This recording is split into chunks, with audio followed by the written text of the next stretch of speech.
Hey there, this is Kevin. I want to show you how we use this insert. So we've got a keypad here, and we've got our diagram here, which is the numbers. This is in French, English. So we got both sides here,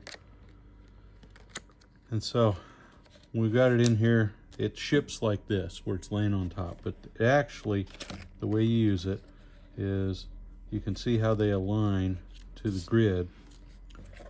You take your keypad and you pop this frame off, and there's an actual insert where you slide this in right here on the inside, and you slide it down the center, and you make sure that the side you want is up, and then you shove it all the way down until it's lined up just like this, and then it's hidden back there. It's not going to fall out.